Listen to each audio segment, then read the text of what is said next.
So Donald Trump and Pete Hegseth are in absolute panic today as their orders are becoming more and more whacked out and disconnected from reality. I want to show you what's going on, and let's jump right in. So this is the headlines right now today. Hegseth order on first Caribbean boat strike, officials say, killed them all. Okay, it's coming from Hegseth. Let me show you what we're talking about, and I also want to put this in context of the greater picture, because essentially we're breaking all protocol here, and I had my suspicions that Hegseth didn't want any survivors or any evidence. It looks like my suspicions were correct as you look how these things play out. Okay, let me read it for you. The longer the U.S. surveillance aircraft followed the boat, we're talking about in the Caribbean, the more confident intelligence analysts watching from command centers became that the 11 people on board were ferrying drugs. Okay. Defense Secretary Pete Hegseth gave a verbal directive, according to two people with direct knowledge of the operation. Quote, the order was to kill everybody, one of them said. A missile screamed off the Trinidad coast, striking the vessel and igniting a blaze from bow to stern. Basically, the boat's on fire, okay? And just to give you an alternative, if the boat's coming, it's got 11 people on it, right? So basically a small boat. You could, get on the intercom, you could blockade the things, like turn around, go back, whatever. If you want to board the thing, you could just shoot out their engines, right? You don't just have to throw a missile at it. This is what they're doing. And then the missile strikes, and then now the boat's on fire, okay? And they're watching it. For minutes, the commanders watched the boat burning on a live drone feed. As the smoke cleared, they got a jolt. Two survivors were clinging to the smoldering wreck. So basically, it's over. It's over. The boat is basically on fire. They see two people who did survive, right? So then what do we do now? The Special Operations Commander overseeing the September 2nd attack, the opening salvo in the Trump administration's war on suspected drug traffickers in the Western Hemisphere, ordered a second strike to comply with Hegseth's instructions. Two people familiar with the matter said. The two men were blown apart in the water. Okay? So basically, we don't want any survivors here. Now, I just want you to just put this in just context. Just, you're in a combat situation. The enemy surrenders. They're incapacitated. Is that basically, oh, well, I'm just going to shoot everybody? Is that our plan? I just want you to think about what's going on right here. And these are just whacked out stuff. It's stuff I had suspected, but when you're actually hearing about it and multiple people are reporting it, right? There's multiple sources, not just like one. I'll read a little bit more so you get an idea. It says, Hegseth's order, which has not been previously reported, adds another dimension to the campaign against suspected drug traffickers. Some current and former U.S. officials and law of war experts have said that the Pentagon's lethal campaign, which has killed more than 80 people to date, is unlawful and may expose those most directly involved to further prosecution.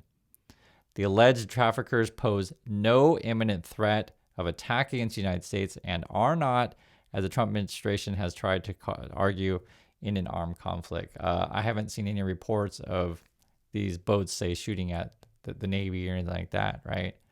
We're basically, again, you could get on intercom, you could blockade it, you could board it, you could show us all the evidence of what's going on, right? But no, we're no survivors, no evidence, that sort of thing. And it's hard to talk about this stuff. I had to go through the detail because I know there's always questions about these things, but I want you to also think of in the larger context of what's going on. And, another whacked out order, this is coming from Trump. I guess now he wants to undo all orders from Biden. I guess that's the plan now. This has just come out a few minutes ago. Not allowed. Trump escalates attack on Biden's use of an auto pen, vowing to avoid documents says were illegally signed. So I guess the plan is anything signed by Biden will just say, oh, it's illegal or whatever. It's like, it's just escalating and getting more crazy. And on top of that, if you saw the most recent South Park, the reason why I'm bringing this up is because sometimes, like when I go through news every day, I'm just like, all this stuff is completely whacked out. I mean, isn't it obvious that these people are incompetent? They just absolutely, and this is what South Park pointed out, like just more concerned about their selfies and stuff like that. Like in this episode, if you can watch the most recent one, I really recommend it. Hegseth just walked around with the selfie stick basically, and just whatever nonsense, and is all about escalating the violence whenever possible is basically what it boils down to. And if you look at the policies of the Trump people, and I talked about some in my last video, effectively just wants you to be dumb and to be a bunch of followers. It's basically what it boils down to, and it wants you to basically, do the Hunger Games, do the Squid Game kind of stuff. We have someone in our community that wrote a really good comment. I want to read it. It captures the sort of where we're at. This is from Thomas. Thomas says, great stuff. I also question the logic of worrying about the political ideology of a violent attacker, then calling for less violence in a general or addressing the underlying reason everyone is on edge, okay? They're broke, right? And this is, I've been sometimes on the channel, I agree with Thomas here, just the economic situation where you get people desperate and just basically fight each other. Think of it this way, is what Thomas says here. Ask the people who call you, quote, centrist a question for me sometime. Quote, if you grow up in a neighborhood where the Bloods and Crips run all neighborhood activity, does that mean you have to join one or the other? And that is a really, really good point, Thomas, right? Just let this sink in. I'll ask the question again, guys. If you grow up in a neighborhood where the Bloods and Crips run all neighborhood activity, does that mean you have to join one or the other? Meaning that if you're in an environment where everything is run by gang violence, is your only choice then to join one of the gangs and just fight everyone? Is that the world that we want to live in? You want to look at the overall picture of what puts people in these predicaments, right? And sure, I get it. You're going to watch YouTube and you're going to talk about the details of whatever Hegseth or Trump is up to, but I want you to put it in a larger picture and understand why we talk about the money, why we talk about the economics, why we talk about unemployment, right? Put it all in these perspectives because essentially they want this environment to where you're just only focused on, and say in the South Park episode is, I just want to get that money. It's basically what the episode's about, which I understand if people are desperate, but you need to think about, okay, opposed to just, hey, let's just figure out how we can beat the competition or, whatever, who my latest enemy is. How can we create a system where hey, how about there is no necessarily competition or there is no hunger, just for example, right? Which the Hunger Games is all about. It's frustrating to go through this stuff every day because it's obvious to see what's going on. And I'll show you what I mean by that, because for some people, are they just like straight out lying nonstop? Are they just like really stupid? So they actually believe the stuff they say. Who knows, right? Because look at this. This is what I mean. Headline from Fox: Trump to void all documents allegedly signed by Biden via auto pen, threatens perjury charge. Right. So for this kind of thing, does Trump really believe in this stuff that he says? Like, where does this stuff come from? Like, now we got this like latest, and this is from Trump here. In a Truth Social post, Trump claimed 92% of documents signed during Biden's presidency were done so with the device, talking about auto pen stuff. The auto pen is not allowed to be used if approval is not especially given by the President of the United States, the radical left, lunatics circling Biden, blah, blah, blah, blah. And it was funny because when I was thinking about this, when Trump goes on and on about these kind of things, like every time, and this is one of the Trump sycophants, I want to make this clear, one of the Trump follower, butt kisser, we want to say it's Matthew Johnson, and I'll show you why I'm showing you this. But, whenever you talk about Trump, every time he accuses someone of something, it's always a confession with these people. So basically, if you know anything about Trump, you can literally see it in public. He's got a bunch of worm tongues around him. They give him scripts to read, and he's just like, okay, as long as you put money in my pocket, I'll read whatever you need me to read, right? And he barely works. He only makes public appearances between 12 and 5. And then you have like all of these like sycophants people. And so in the Matthews case, and that's when I'll show you who this guy is. You never know. Is this guy just like totally a liar? Is he completely stupid? Is he a combination of both? Because this whole Trump machine is fueled by all of these kind of people, greedy, self-serving individuals. So in this situation, this is Matthew. And just look how he presents himself. This is from Matthew, MJ American, he says. Christian, right, cross, truth seeker, crusading, anti-Americanism and woke culture, okay. My opinions don't reflect the views of Club America or TPUSA, which is the Charlie Kirk organization, okay. So he'll pop up again, Matthew, but there's a bunch of these type of people / accounts.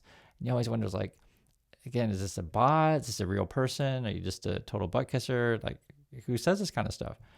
And you have to understand the perspective of this kind of world. Melania, Trump, all these people, they're basically media personalities. They all work in entertainment effectively. If you guys don't know, I used to work in Hollywood, so I know how these kind of people are. I'll show you. So look, this is from Fox, right? This is a mix of, this is what it says from Fox. Coming attractions. First Lady Melania Trump announced her new production company, Muse Films, on Friday, ahead of the release of an upcoming documentary about her. So basically what you do is you make up these whatever companies, hire whatever people to give you a bunch of trophies and make movies about you. That's basically what it ends up being. It's like this nonstop like organization of butt kissers, if you want to call it that. And it's interesting because like they literally tell you what they're doing, but their followers, some are too dumb to understand anything that's going on. But some of them are just play along because, again, it's all self-serving, greedy individuals. You can see it in public. It's all here. Melania Trump announces new business venture ahead of movie release. And I get the counter. The counter would be, oh, Chris, you're so dumb. The whole goal in the whole world is to make as much money as you possibly can. And that's the leaders that I want. I want the leaders who are going to just make money. Yeah, that's exactly what I want in a public servant, to make money. It's like, do you guys hear yourselves? It's so ridiculous. And then you get that's why I showed you the Matthew guy before. And then here's the Matthew guy again, just a few hours ago, the greatest first lady in United States history. And it's like, are these people for real? Did you just like sit around all day and just like, kiss up to Trumps? Is that your plan? So I don't know. They could just be bots for all we know. You never know with these kind of people. You never know. So this is what the thing says. First Lady Melania Trump announced her new production company, Muse Films, in social media posts on Friday. Yeah, it's really a thing. And then she posts like the picture of the logo, whatever thing. And effectively what it is, again, you make companies to tell everyone how awesome you are. It's really what it is. And then you got their people on social media. You have to mention the social media stuff because much of this whacked out world, it's like keyboard warriors who may or may not be real people, some bots, some are just total liars. Who knows? You never know with this stuff. Because they say the most whacked out things. Like, look, this is from Laura. And I know people get upset when you show too much of it. I want you to understand like how whacked out it's getting. She's like, I don't think people realize what happened. We're officially at war with Islam, right? It's talking about this. We're at war with Islam. And then she's like telling Americans, seriously, it's like, buy ammo. Americans should prepare accordingly, buy ammo. This is just the beginning. And that's just like completely whacked out stuff. And you want to go through the whole thing, you can. But you have a combination of dangerous, absurd, crazy, like this, again, people who build companies to then make documentaries about yourself, or build companies to give yourself awards and lobby to get. Trump wants to get the Nobel Peace Prize. Like the whole thing is sick. It's weird. And then so like this Eric guy, who I've showed you guys several times on the channel, like he's one of these kind of people. You're like, is this guy for real? So then he's like celebrating Barron Trump. Because like, how does this culture keep going? It's insane, right? So this is Eric. I'll just show you a little bit. He says, epic, Barron Trump at 6.9. Okay, spot at entry Mar-a-Lago for Thanksgiving. President Trump and Melania. Barron will be a force to be reckoned with. It's a fact. Okay, great. So now we're celebrating Barron, the son. And then we're celebrating that, I guess, Trump's demeanor is no good, right? So from the Eric again. Now, Trump White House calls ex-CNN reporter scumbag. Oh, I guess we're celebrating that. After she whined that President Trump called reporters piggy, ugly, stupid. I am loving this. Laughy face fire. It's weird. This stuff is weird. And that's why you never know for sure, like, are these people for real? And I'll show you a minute about Eric, but I just want to get you to flavor it because you're getting people conditioned to just follow any order and to believe any nonsense, no matter how whacked out it is, right? Think about the Hegseth situation, right? So you have the small boat, 11 people on it, and like you're, the Navy, the United States Navy, and this boat hasn't shot at you whatsoever. And Hicks says, okay, shoot a missile at it. Okay, we'll shoot a missile at it, right?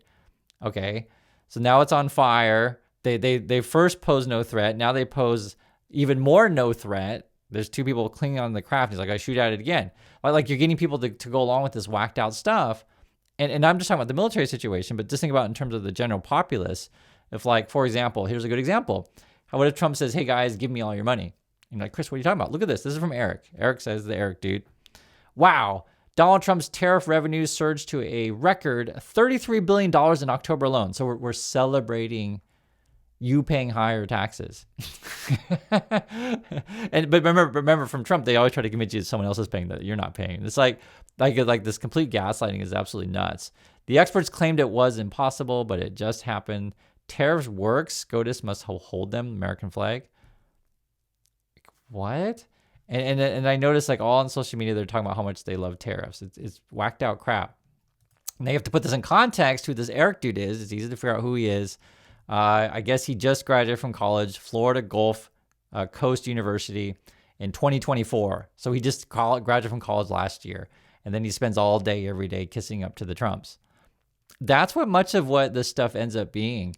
A bunch of young, inexperienced, incompetent, right? Even the older ones like Hegseth and totally incompetent, all kind of the same thing. They all just greedy individuals. And in Eric's case, he's probably smart enough. I think he's just blatantly a liar. He could be a mix of liar and stupid, and who knows what percentage is it? 40% stupid, 60% liar. I don't know. You can ask Eric. But I've really noticed this pattern, and it's obvious to see. And again, this whole thing is built on just getting people to comply and just go along with whatever whacked out stuff they say. So here's an example. Okay, so what they want you to do now, if say their economic plan makes no sense at all, hey, let's celebrate taxing more, give Trump all your money, give tributes to Trump, everything. Oh yeah, great, that's so fantastic, tariffs work. And then they run around and then appeal to your racism. And so he was tweeting out another guy, I don't know, heard of this guy, Nick Shirley. I don't know, and basically just run around and just like make fun of people because they don't speak English. That's basically what it boils down to. And it's the same way that Jesse Waters did the same thing on Fox. If you guys ever saw this thing, I thought Waters would get fired from Fox, but he's still on there. In fact, you guys could get a promotion, do racist stuff in Chinatown in New York City, get a promotion. It's just whacked out. I do want to show you guys though that not everyone is crazy. That's why I read the little comments from our community, because sometimes when I go through this stuff, I'm just like, is the whole world just a big butt kisser to Trump? Is that what we're gonna do? Just like follow whatever order that they give you, no matter how whacked out it is? And I guess as long as I get whatever paycheck, is that our goal? Is worship the golden calf? Is that where we are in society? But no, not everyone is like that, and I just want to make that clear. So this is someone from Bill. Bill says, I just want to read a little bit. He says, "Bro, I feel like I am living in the Matrix, and I am Neo. I've been fortunate as a person to have been to 28 countries in my life thanks to the Navy, working as a field service engineer repairing Pratt & Whitney and Rolls-Royce jet engines, thanks to a great trade school in Oklahoma that started my aviation career, and then all great open minor recruiters that gave me opportunities to have jobs that allowed me to travel the world, etc." And it becomes really complicated when you go through stuff. And I appreciate your input, Bill. I really do. It's complicated because the way this ends up playing out, because of the economics and society that we're in, the only way out for many people is to join the military. Just for example, or one way out. And then some take advantage of it, some don't. But what if you're, ordered to do a bunch of all sorts of crazy whacked out things because that's the only way to make money? Other people do take advantage of it and realize when you do take a chance to travel and you realize, wow, the rest of the world is pretty cool. And that's, he goes through and talks about Vietnam and Philippines and Cambodia, etc. And it becomes really, really complicated topic, guys. I completely understand. You may not know I joined the Navy right after 9/11. I really understand. It's hard. I go through the Trump stuff here. They just want you to work overtime as much as possible, right? So we never actually end up talking about how can we fix the entire system. We're just always talking about, what orders do I have to follow to get whatever money? What race do I have to run, in the rat race to get whatever money, right? And then the people at the top just laugh. Like basically you're engaged in Hunger Games nonstop. This is from Fox today. This is, I guess, our discussion today. IRS releases guidance for Trump's no tax on tips and other overtime deductions. So that's what they want you to be focused on, right? Hey guys, the only way for you to get ahead is to work overtime and me keep begging for those tips as a waiter, right? And it's just like, that's where we're at. And then if there's any problems in your life, it must be the people who don't speak English, or it must be people who are black and brown, and that they're causing all your problems. You guys see how this game is played out? That's why the comment from the person in our community mentions, like, if there's, basically, if your neighborhood is run by the gangs, is your only choice then to join one of the two gangs? Is that the world that we want to live in? It's like, I'm going to be so tunnel vision. It's like, okay, so then we just start talking about the details of like, okay, so this gang offered me this, and if I do that, objective or mission, right? If I am a mule for one gang, I get that much money, and then maybe I can, be higher up in the gang. That's basically what it boils down to. And that's why, like, then you look at all the Trump sycophants all day who just like retweet and tell you how awesome Melania is or whatever. It's like they're just in that weird gang life. And then, occasionally you'll get someone who comes out and tells you the truth about stuff. And this actually, honestly, is probably the biggest, well, a couple of stories I talked about this week. I've talked about several times on the channel where, someone said Campbell Soups, basically the truth comes out. And it's not very nice, but just what it is. Basically saying, hey, the food is for, he used the word S, but crap food for poor people, right? And it's highly processed and things like that. And so then Fox News then runs cover, and they'll just say, oh, the executive's been fired, but he didn't, that's not really the truth. That's false about our company. It's like, all you got to do is read the labels. But why am I bringing up food is because if you want to keep people docile, right? Keep people complying, following orders, just always keep them under constant economic threat to where they're worried about putting food on their table, so they can't focus on the larger picture. You don't offer any job opportunities or any educational support, right? In fact, you want to cut education as much as you possibly can. And then you tell them your only chance to get a job is, you're going to work in a factory, you're going to work in the field or whatever, right? And you get people hating field workers and whatever, that stuff like that. And I guess that's the only jobs now. You're going to go do that. Oh, and by the way, we're going to replace all the any sort of job that requires any sort of skills and stuff like that. We're going to replace you with robots and stuff like that. And it's like, where's the opportunities for regular people? It's completely unsustainable. This whole stuff is unsustainable, and I don't think this will last long. That's why you get reports of this stuff, because there's people on the inside with experience, with competency, who have compassion about doing things right. They're going to come out and report these things, and it's what's to describe it. Sorry, I get flustered here, but it's just, how long can this possibly go on? Okay. And I know there's other people out there that can see what's going on. That's why I mentioned the South Park episode. They see it crystal clear as well. Like, all the jokes they make, they can communicate in a different way, but they make jokes basically based on who these people are. They can see it crystal clear the same way you can see as well. And I just want to say that you're not alone. That's all I have to say about this. I do appreciate your time, and I'll catch you on the next video.